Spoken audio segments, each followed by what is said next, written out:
कैसे जाने कि हम उपासना के फल को प्राप्त कर लिए? लक्षण है उसके। किसी भी साधन से चले जब ये लक्षण आ जाए तो जान लेना कि साधना परिपक्व हो गई, साधना पक गई, अर्थात वो सिद्धावस्था को प्राप्त हो रहा है। क्या लक्षण? सबसे पहला लक्षण उसके अंदर आता है मरने का भय खत्म हो जाना, जीने की इच्छा बनी रहना। पहला है मरने का भय खत्म हो जाना, चाहे वो कर्मयोगी हो, ज्ञान योगी हो, भक्ति योगी हो, या किसी भी अष्टांग योगी हो, किसी भी मार्ग का पथिक हो, उसकी जब सिद्धावस्था आती है तो सबसे पहला लक्षण प्रकट होता है निर्भय। सब भयों से भी बड़ा भय है मृत्यु का भय। उस उपासक के हृदय में किंचन मात्र भी मृत्यु का भय नहीं रह जाता। ये देखो अंदर से मरने का नाम सुनकर के भय लगता है कि नहीं लगता? अगर लगता है तो अभी साधना पथ पे हो, अभी लक्ष्य पे नहीं पहुंचे। लक्ष्य में पहुंचने पर मृत्यु का भय ही नहीं है, किसी भी तरह से उसे कष्ट नहीं। कैसे? जैसे नाटक चल रहा हो और उसमें सामने विपक्ष से वार किया गया और मरने का वो नाटक किया, उसको कोई भय लग रहा है? सामने से तलवार भाला गोली मारी जा रही, क्योंकि वो नाटक है। उसको पता है मुझे ठीक ऐसा ही रोल निर्वाह करना जिससे दर्शक देख करके वाह कर रहे हो। बिल्कुल उसमें वो जान करके नाटक करता है, वो जान करके ऐसी उपस्थित सीन करता है कि सामने वाला प्रभावित हो जाए। उसको मृत्यु का भय थोड़ी लग रहा है, क्योंकि जान रहा नाटक है। ऐसे ही ठीक जो परिपक्व अवस्था को प्राप्त है वैसा ही नाटक देखता है। जैसे प्रलय में भी भयभीत नहीं होता भक्त, ऐसा शास्त्रों में आया। तो सैकड़ों हजारों आप नाटक देखते, उसमें देखते सैकड़ों लोग मारे जा रहे हैं, गांव के गांव जलाए जा रहे हैं, आपको थोड़ी भी पीड़ा नहीं होती, क्योंकि मूल में आपको पता है नाटक है, ये दिखावटी है, वास्तविक ऐसा नहीं है। ऐसे ही उस पवित्र अंतःकरण वाले परिपक्व अवस्था को प्राप्त हुए किसी भी साधन पथ से जो चला है, उसको संपूर्ण संसार का नाटक रहस्य पता चल जाता है। इसलिए वो महाप्रलय में भी केवल नाटक देख रहा है। जैसे अपने गांव का गांव आग लगाई जा रही देख रहे, पर कोई भय या दुख नहीं, क्योंकि पता है नाटक है, झूठा है। ऐसे ही ये मिथ्या, ब्रह्म सत्यम जगन मिथ्या, ये मिथ्या है। वो अपने शरीर को ऐसे मिथ्या अनुभव का है तो अनुभव होता है, जो मिथ्या है तो उसे अनुभव हो रहा है। अब उस असत शरीर के छोड़ने का उसे कोई भय नहीं है, क्योंकि उसने पहले ही छोड़ दिया है।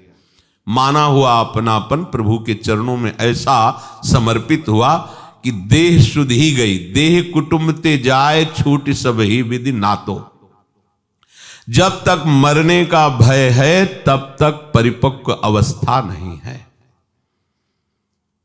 मृत्यु का भय खत्म हो जाए, जांचो। यहां सब 1 मिनट में लीला प्रवेश की बात करते हैं। मुझे भगवत प्राप्ति हो गई, मुझे ब्रह्म बोध हो गया है, तो ऐसे कपड़ा क्यों रखे? बोले वो व्यक्ति दिखाई देते हैं ना, ब्रह्म बोध हो गया और व्यक्ति दिखाई देते हैं। जिसे ब्रह्म बोध हो जाता है उसकी ब्रह्म दृष्टि हो जाती है, व्यक्ति कहां? गलत नहीं चलो, सही से चलोगे तो ब्रह्म बोध हो जाएगा। इसीलिए तुम्हें मनुष्य शरीर मिला है। हाँ, वो मुझे राधा कृष्ण का साक्षात्कार हो गया। अरे जब तक मैं हूं तू है तब तक कहां साक्षात्कार है? जिन्हें साक्षात्कार होता है वो वही होते हैं। जानत तुम्हें हो जाती, मैंने साक्षात्कार किया वो कर ही नहीं सकता। जिसने साक्षात्कार किया बताने वाला ही नहीं रह जाता। जो बताया जाता सब बाहरी बात होती है, आंतरिक तो बता ही नहीं रहता। मरने का भय खत्म हो जाए बस। दूसरा, जीने की इच्छा ना रह जाए। देखो कितना सुंदर है, जीने की इच्छा। अभी शरीर नष्ट हो जाए क्या, जीने की इच्छा नहीं।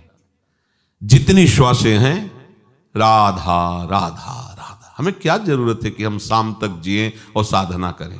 क्यों इच्छा कर रहे हो?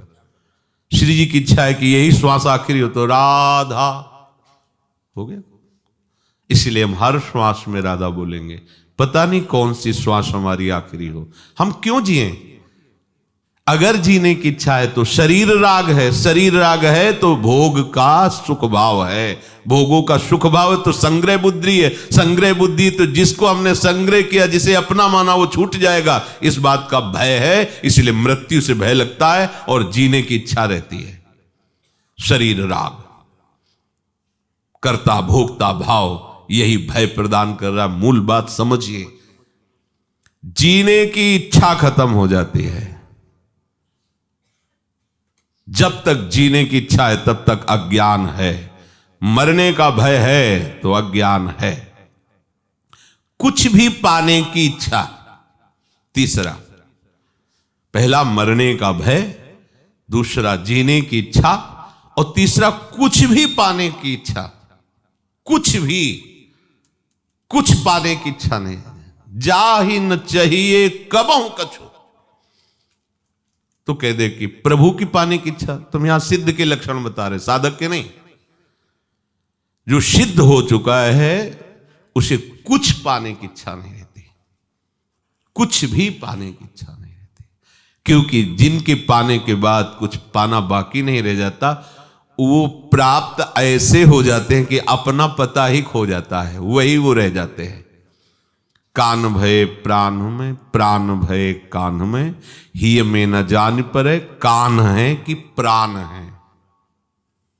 प्राणनाथ श्यामाजू का ऐसा अधिकार हो जाता है, संपूर्ण इंद्रिय मन बुद्धि चित्त अहंकार स्वभाव सब भगवत में, सब प्रभु में। तो जब तक खोज चालू है तब तक मैं है, और जब खोज पूरी हुई तो जिनकी खोज है वही रह जाते, खोजने वाला नहीं रहता, खोजने वाला ही नहीं रहता। पाने की कोई भी इच्छा, कुछ भी पाने की इच्छा, ये कचाई है, और वही सिद्ध है जिसे कुछ पाने की इच्छा नहीं। करने का राग, ये करना है, जब तक ये है तब तक वो परिपक्व अवस्था को प्राप्त नहीं है। महापुरुषों के द्वारा भी चेष्टाएं होती हैं, जिसे आप कह सकते हो कि उन्होंने वो किया, आप कह सकते हो, वो नहीं, क्योंकि उनका कुछ भी नहीं बकाया रहा। तो जो क्रिया हो रही, तुम निमित्त केवल उनको दे सकते हो, करने वाले प्रभु ही हैं। क्योंकि उनके मन में, बुद्धि में, चित्त में, अहम में, चेष्टा में केवल प्रभु होते हैं। प्रभुमय हो करके प्रभुमय जगत में प्रभुमय कार्य हो रहा है। वो संसारी होकर संकल्प विकल्प करके कर्ता भाव से कुछ नहीं। ये सिद्धावस्था का लक्षण है। मरने का भय नहीं, जीने की इच्छा नहीं, कुछ भी पाने का लालच नहीं, कुछ भी करने का राग नहीं। ये हो गई स्थिति। ये स्थिति के बाद आगे चलकर फिर प्रेम रस है। ये स्थिति सबको प्राप्त होती है, चाहे वो ज्ञान योगी हो, चाहे अष्टांग योगी हो, चाहे कर्म योगी हो, चाहे भक्ति योगी हो। भक्ति योग में ये महामहिम स्वरूप है कि वो यही नहीं टिकता, अब इसके बाद उसके अंदर इच्छा जागृत होती है। ये जो इच्छा होती है, ये जागतिक इच्छाएं नहीं है। देखो, संपूर्ण श्रीमद राधा सुधा निधि में इच्छा ही जागृत की गई। ऐसा कब होगा? हम श्री जी के लिए ऐसी सेवा करेंगी, ऐसा श्री जी की विचिन्वंती के शान कुचन कर जई कंचुक पटम को चाप्या मुंचंती कुछ कनक दिव्य कलसयो। ऐसा कब होगा? पत्रावलिम रची तुम कुछ यो कपूर। ये इच्छा ऐसा महामहिम स्वरूप है जो बड़े बड़े सिद्धों के लिए भी दुर्लभ है। प्यारोढ़ क्षमते न यच्छु शुकादी नाम तो ध्यानगम संभाव्योपि विरंचि नारद शिवो। यहां तक पूर्ण हो गया। अब ये पूर्ण के बाद जो यात्रा होती है प्रेमियों की होती है, वो अखंडानंद और ये अनंतानंद, अनंतानंद स्वरूप में, प्रेम में।